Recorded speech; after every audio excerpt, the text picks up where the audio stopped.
Hi and welcome to the channel. My name is Lauren if you're new here. If you're not new, you're the best. Thank you for being here again. I appreciate it. Today I just want to do a really quick review of a brand that I had never tried before. But if you've been on here before, you know that I love a good indie brand. Now, before I get too much about what we're talking about, let's talk about what an indie brand is, because I know some people are curious about that. So when I say indie brand, I mean that this brand is independently owned.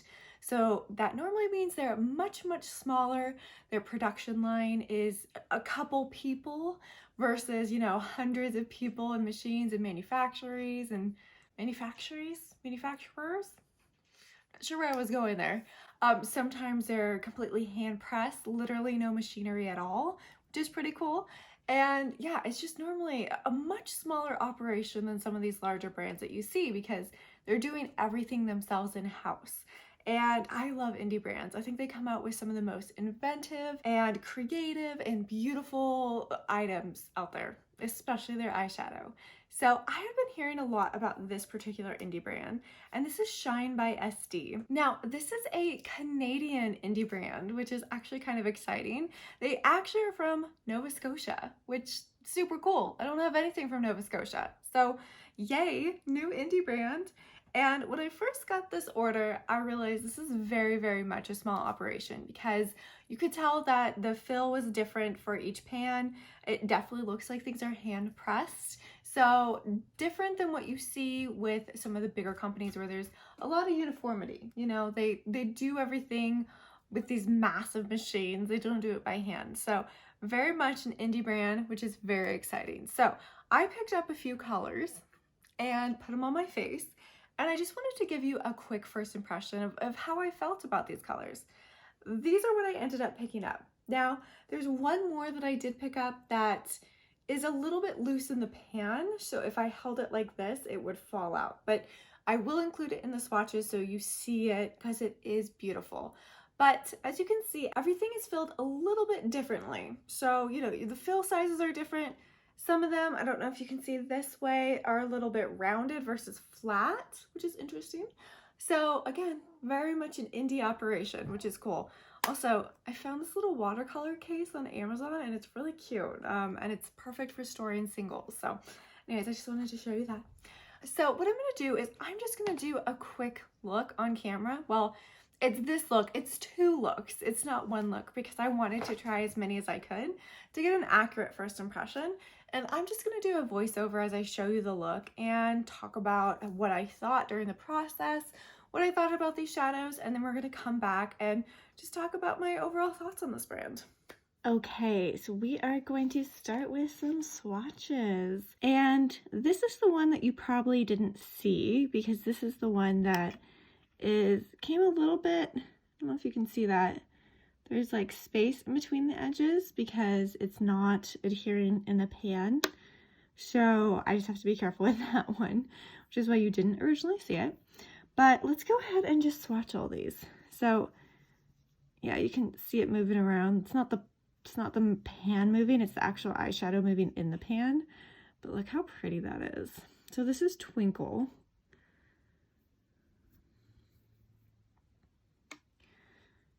And then we have Back Talk. Ooh, it's pretty. Feels really nice too. This is Reserve number 6. Oh. And it does not want to come off my fingers. Interesting. Okay. Ooh, that is really pretty though. And then we have Ocean Dream.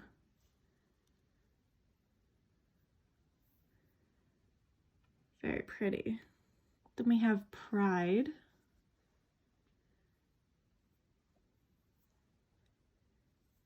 Russet Red.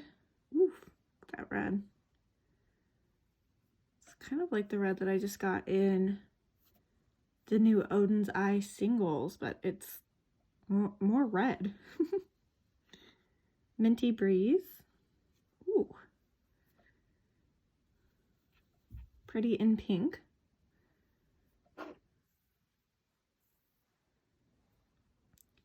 Cotton Candy.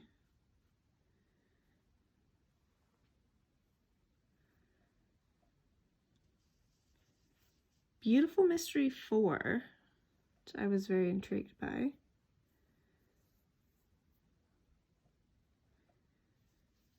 Blazing Blue. Oh, this is another one, like, interesting. Oh, you really got to press on those. Okay. Very interesting. Super pretty, but does not want to swatch. But wants to stay on my finger. Oh my God, look at that though.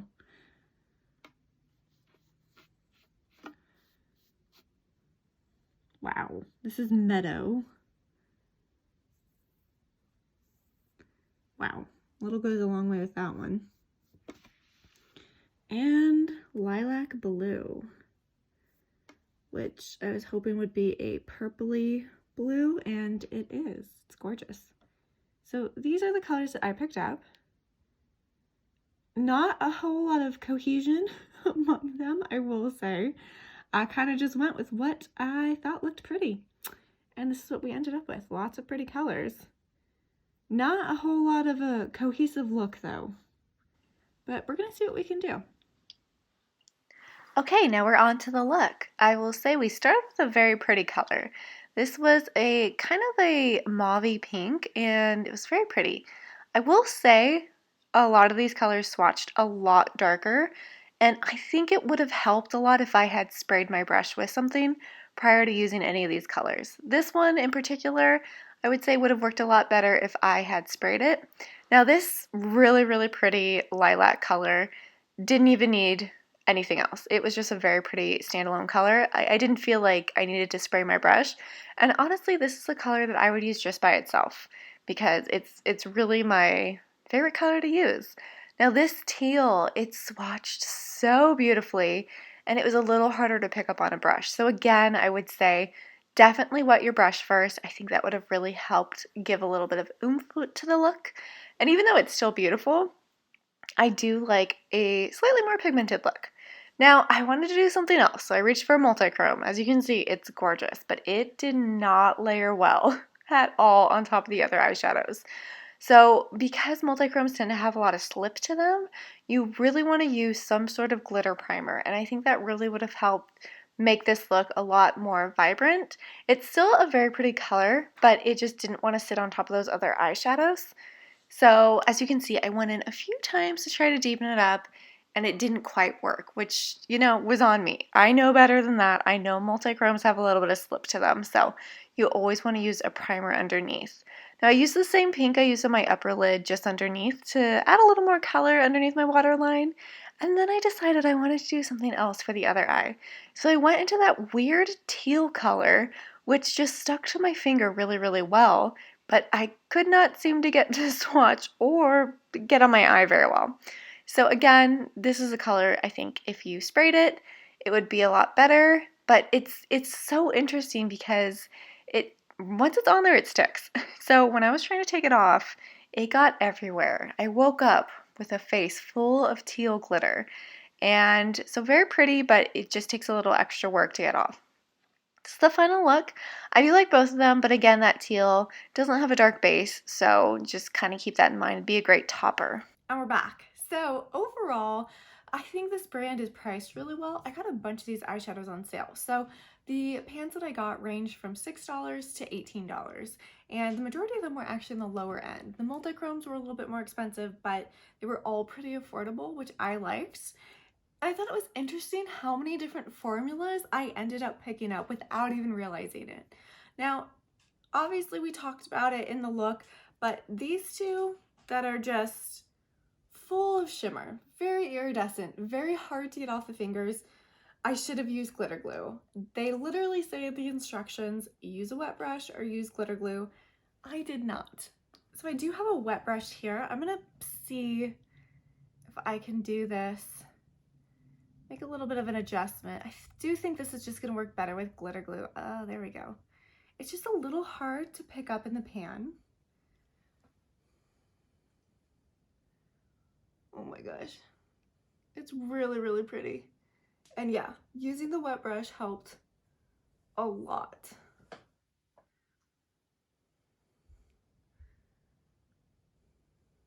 Okay, wet brush, definitely recommend using a wet brush for those particular colors because they are very loose.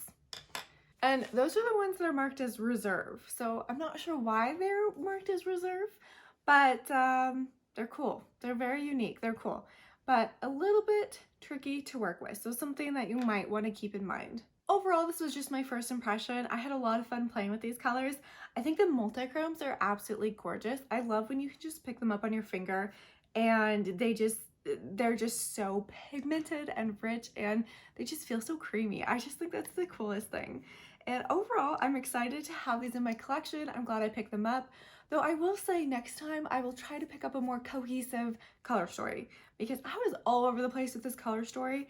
All of these are beautiful colors, but they don't necessarily work well together. So that was my bad.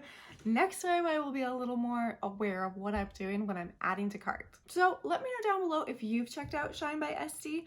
I think it's a really cool indie brand. I love supporting a smaller brand like this. And I love finding beautiful eyeshadow. And I truly feel like, I have to be careful so this doesn't fall out. I truly feel like these are beautiful eyeshadows, so I'm excited to get more use out of them. I'm definitely going to be pulling in other more neutral palettes to really let these colors shine though. I hope you all enjoyed this video, a little bit shorter. I hope you're having a fantastic Sunday, and I will see you in the next video. Bye!